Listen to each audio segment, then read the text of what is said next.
News 46 is brought to you by Bees Embroidery and Garment Printing, specializing in custom and personalized decoration of gifts, garments, and more. Call 775-727-9444. News is also brought to you by J.K. Nelson Law. Call 727-9900 today for your free consultation. If you need a lawyer, you need Nelson.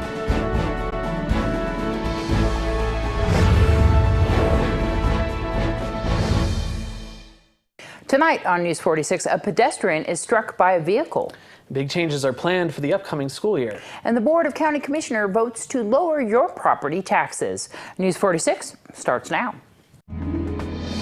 You're watching KPVM News 46 with Deanna O'Donnell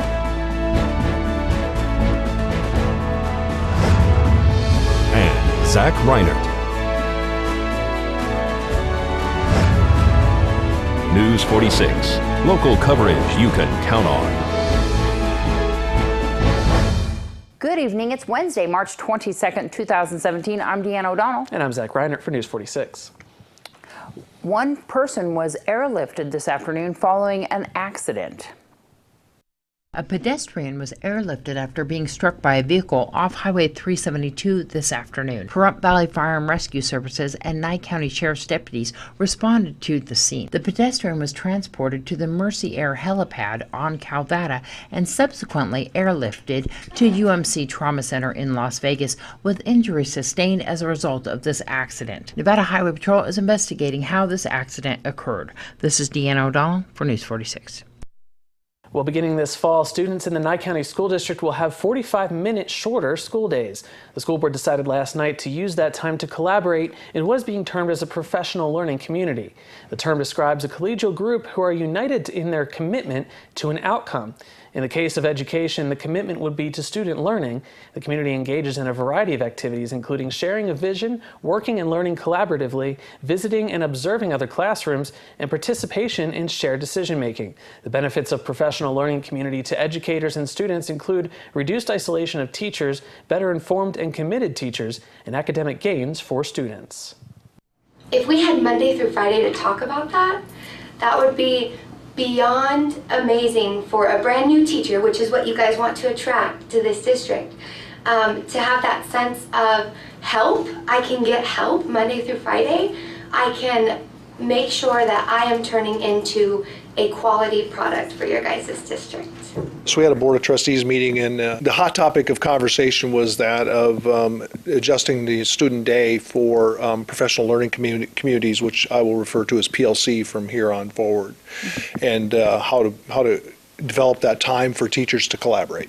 So what is professional learning communities? A professional learning community is a group of teachers, whether it be a grade level or a subject level, vertically or horizontally, that get together and talk about instruction, assessments, those types of things for students. What we're looking at is trying to align these schools that have a number of fourth grade teachers to collaborate about the curriculum and the learning and the assessments that are going on for students, not just in the Pahrump attendance area, but for Nye County School District, of what works, what's not working, and how are we going to progress these students on. As we build this, and there's not a perfect model, but in order to collaborate, we're within a contractual agreement with our teachers that we have X amount of hours a day that we have contractual time for our teachers. And within that time, there's classes and as well as a preparation period. The preparation period is not enough time for them to prepare for classes of running papers, getting the daily things ready, making parent calls, doing all those kinds of things. So what we looked at is what's the accountable number of minutes that we have to teach in a classroom to meet the requirements of the state of Nevada.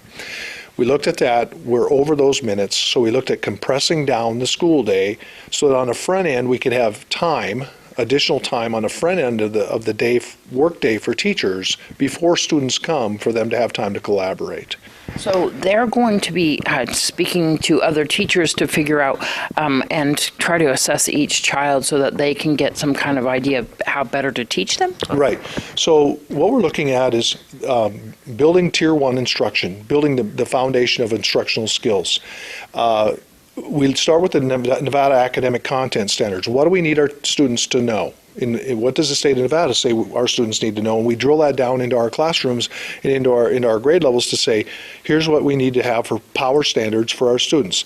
Okay, now we assess the fact that how do we do an assessment, to a test or a quiz or whatever you want to call it. The fourth grade teachers would sit down and look at that. They'd plan a time that they do that. They give that. Now they bring it back together and say, okay, how'd your students do, and how did my students do? Oh, on question 1, my kids failed miserably at that, and yours really were successful. What did you do different than I did? So they start planning together and start looking at, well, why did this work and why did not work for me? And we'll have more with Superintendent Dale Norton on tomorrow night's broadcast. The commissioners discussed modifying property taxes at yesterday's meeting. This presentation is an analysis of the tax rate for Town of Pahrump property taxes as requested by Commissioner Koenig. The calculation basis for this presentation, I forecasted revenues, expenditures, and ending fund balance based on these factors. Property tax increases, we've seen an average increase of 4%. Based on trends across the last 5 years, whether that increase is due to homes being completed and being generating new revenue on, or increased property values. Other revenue increases, we're seeing an increase of 5% annually based on historical averages over the past 10 years. And our service and supply cost increase is an actual expenditure increase of 4% annually based on historical averages over the past 10 years.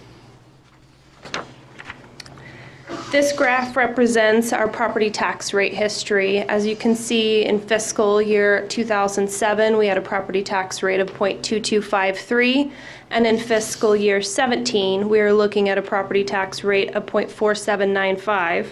Fiscal year 17 is double the tax rate of fiscal year 2007, and the reason for this is due to the property assessed valuations. You can see this graph. This graph represents property assessed valuations for properties in the Town of Pahrump. It's almost the exact converse of the property tax rate.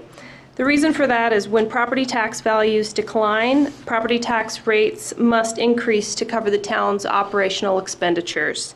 And we are currently seeing assessed values coming back up, but we're still significantly lower in fiscal year 17 with $827 million for fiscal year 17 assessed valuations when compared to our high in fiscal year 2010 with $1.6 billion of assessed valuations. Based on that, I'd like to make a motion to bring the tax rate down to the middle there of 0.4417. I'll second. Okay, motion by Koenig, second by Cox. Further discussion?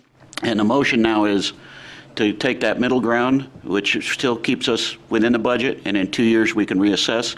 So we have a motion, second by Donna. Take the vote, all in favor? Aye. Aye. Opposed? Aye. 3-2. And we'll have more on that property tax issue on tomorrow night's broadcast. All right, well, more news after the break. We'll be right back.